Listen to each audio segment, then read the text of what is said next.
اچھا علی بھائی، میں نے بھی آپ کی ایک ویڈیو دیکھی تھی، بہت سے لوگ دیکھتے ہیں استغفار کے بارے میں، آپ کافی کچھ بتاتے رہتے ہیں اس کے فضائل.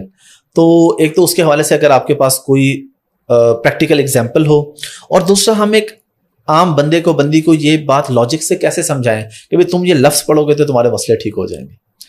حدیث ہے سب سے پہلے تو حافظ بھائی کہ کثرت استغفار جو بھی انسان کرے گا اللہ اس کا رزق بھی بڑھائے گا اور اللہ تعالیٰ اس کو ہر مشکل سے نکال لے گا. دیکھیں مشکل سے نکالنے کا مقصد ہمیں مطلب تھوڑا سا سمجھنا ہے. مشکل سے نکالنے کا مطلب شاید یہ نہیں ہے کہ مشکل بالکل ہی دور ہو جائے گی. ہو سکتا ہے اس سے مطلب یہ ہو کہ مشکل آسان ہو جائے گی. ہو سکتا ہے اللہ وہ اسٹرینتھ دے دے گا آپ کو، وہ ویژن دے دے گا، وہ کلیئرٹی دے دے گا، حکمت دے دے گا کہ آپ کو سمجھ آ جائے گا کہ چلو یہ مسئلہ جو ہے مجھے گرو کر رہا ہے اور اللہ مجھے اسٹرینتھ بھی دے رہا ہے. تو it's all about the perspective. ہمارا ایمان ہے کہ ذکر سے فائدہ ہی ہوتا ہے. تو سب سے پہلے تو اپنے ایمان میں بات ہمیں لانی چاہیے. ٹھیک ہے. دوسری بات، کتنی کیس اسٹڈیز ہیں، آپ یوٹیوب پہ جا کے لکھیں کہ success stories of those people جنہوں نے استغفار بہت کیا. کئی سٹوریز ہیں، بے اولادی سے گزر رہے تھے لوگ، استغفار بڑھایا اللہ نے اولاد دے دی. رزق کی قلت تھی، استغفار بڑھایا اولاد دے دی. کوئی کام پھنسا ہوا تھا، استغفار کی کثرت کی لیکن دل سے. مسئلہ یہ کہ ہم چلے جاتے ہیں ایسے لوگوں کے پاس جو ہمیں مزید بوجھ میں ڈال دیتے. ابھی ایک بچی مجھے ملی یونیورسٹی میں، ٹاک تھی میری، کہتی سر میری انگزائٹی ختم نہیں ہو رہی. میں نے کہا آپ یہ دعا پڑھا کرو. اس نے کہا نہیں میں تو اللہ کا یہ فلانا نام پڑھتی ہوں 1,00,000 بار. میں نے کہا بیٹا 1,00,000 آپ کو کس نے تعداد، قرآن حدیث میں تو ایسا کوئی چیز نہیں ہے کہ یہ 1,00,000 بار ایک بندہ ایک چیز کو پڑھے گا. حافظ بھائی خود بتائیں کہ دیکھیں اچھا خاصا ٹائم ہے اس کے بعد مسئلہ حل نہ ہو تو وہ تو بیچارہ مزید متنفر ہوگا. اور اس میں مسئلہ یہ ہے جو 1,00,000 بار پڑھنا ہے تو اس کا فوکس دل پہ نہیں ہے، اس کا فوکس کاؤنٹنگ تعداد پہ کہ میرا 1,00,000 پورا ہوگا. تو وہ پڑھیں جو سنت سے ثابت ہے، جو نبوی طریقہ ہے، چاہے وہ کم ہو. کثرت عمل ہم سے درکار نہیں ہے، ہم سے احسن عمل درکار ہے. اللہ نے سورہ ملک میں کہا نا. تو اس لیے استغفار کے تو فائدے ہی فائدے ہیں. دیکھیں سب سے بڑا فائدہ تو یہ ہے کہ آپ کا اللہ سے تعلق بہت اچھا بن جائے، اور یہی مقصد حیات ہے. سبحان اللہ، ایک میننگ فل لائف ہے کہ اللہ کے ساتھ تعلق اسٹرانگ ہو جائے گا. پھر دیکھیں اس سے ہیوملٹی آتی ہے. ہمبلنس ایک بہت بڑا ایٹریبیوٹ ہے، آج کے دور میں بڑا مسنگ ہے. عاجزی، ہیوملٹی، ہمبل لوگ بہت اوپر جاتے ہیں الحمدللہ. اس کے بعد اس کے فائدے ہیں، رزق میں اضافہ ہوتا ہے. تو اس لیے اس کے فائدے ہی فائدے ہیں. میں تو ریکمینڈ کروں گا کہ 100 بار اس کو عادت بنا لیجیے. پروفٹ صلی اللہ علیہ وسلم ڈیلی 100 بار تو کرتے تھے حدیث کی روشنی میں. اس کے مختلف ہیں، استغفر اللہ توب الیہ، استغفر اللہ الذی لا الہ الا هو الحی القیوم. جی تو مختلف ہیں، آپ سرچ کریں انشاءاللہ اس میں، لیکن 100 بار ضرور اس کو جو ہے نا وہ کریں ڈیفینیٹلی. کوئی ایک سکسیس سٹوری آپ کو یاد ہے اس حوالے سے؟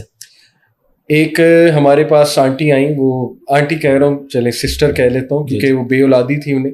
تو انہوں نے ہمیں خود بتایا کہ میں نے اپنے روٹین میں استغفار کو بہت بڑھا دیا کیونکہ میں نے اس کے بارے میں حدیث سنی تھی. تو ڈاکٹرز کے مطابق مجھے اولاد نہیں ہو سکتی تھی. اچھا. لیکن جب میں نے کثرت استغفار کی تو اللہ رب العالمین نے مجھے اولاد دی. وہ بڑا خوشی سے ہمیں سکسیس سٹوری اپنی بتا رہی تھی.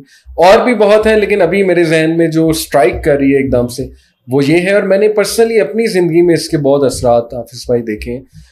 قرآن میں سورہ نوح میں اللہ کہتے ہیں نا کہ حضرت نوح نے اپنی قوم کو کہا تھا کہ اللہ سے استغفار کرو، اللہ اولاد دے گا، اللہ رزق دے گا، اللہ تمہیں جو ہے وہ اکانومی تمہاری بہتر کرے گا، بارش برسائے گا. تو اس کے فائدے ہی فائدے ہیں الحمدللہ. سبحان اللہ. علی بھائی thank you very much for your time. بڑا مزہ ہے آپ کے ساتھ گپ شپ کا. لاسٹ پہ ہمارا ایک میسج ہوتا ہے کوئی نہ کوئی، لیکن آپ سے میں ریکویسٹ کروں گا کہ کوئی با مقصد زندگی کے حوالے سے اور بھی آپ کوئی بھی چیز ایڈ کرنا چاہیں ہماری نوجوان نسل کو، کہ کوئی مقصد ہونا چاہیے زندگی کا، بجائے اس کے کہ بس ٹھیک ہے لگے ہوئے ہیں، پیسے کما رہے ہیں، آ رہے ہیں، کھانا کھایا، سو گئے اور پھر دنیا سے چلے گئے. تو با مقصد زندگی کے حوالے سے کوئی ہمیں ٹپس دے دیجیے پلیز. جزاک اللہ. اس میں ایک کوٹ میں سنانا چاہوں گا ابن القیم کا. وہ چونکہ میرے فیوریٹ اس لیے کیونکہ میں بھی ایک سائیکالوجسٹ ہوں، تو وہ بھی سائیکالوجسٹ تھے پرانے دور کے، عالم بھی تھے، سائیکالوجسٹ بھی تھے.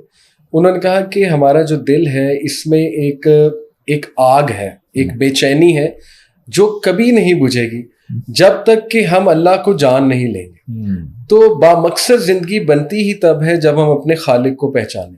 تو میری سب سے گزارش ہے کہ اپنا ٹائم ذرا اس میں بھی انویسٹ کریں کہ اللہ کون ہے، اللہ ہم سے چاہتا کیا ہے. دیکھیں ہمارے بہت سوالات ہوں گے جب ہم ریلیجن کی طرف آتے ہیں نا، ہم کہتے ہیں یہ سوال ہے، وہ سوال ہے. قرآن پڑھتے ہیں کہتے ہیں اچھا یہ سوال ہے میرے ذہن میں. کبھی ہم نے یہ سوچا ہے کہ اللہ کا کیا سوال ہے ہم سے، یہ بھی تو سوچنا چاہیے نا. اس لیے اللہ کو پہچانیں، اللہ ہم سے کیا چاہتے ہیں اس کو پہچانیں, اللہ کے ناموں کے بارے میں پڑھیں, ان کو ڈیٹیل میں جانیں. 99 نیمز کی میں یہاں پہ بات کر رہا ہوں. ایمان کیا چیز ہے اس کو جانیں. قرآن مجید اس کو پڑھنے کی کوشش کریں ترجمے کے ساتھ, اور جتنا اپلائی کر سکتے ہیں کریں. اس سے زندگی بہت خوبصورت بن جائے گی اور بڑی بامقصد بن جائے گی انشاءاللہ. Thank you very much. بہت شکریہ. Thank you.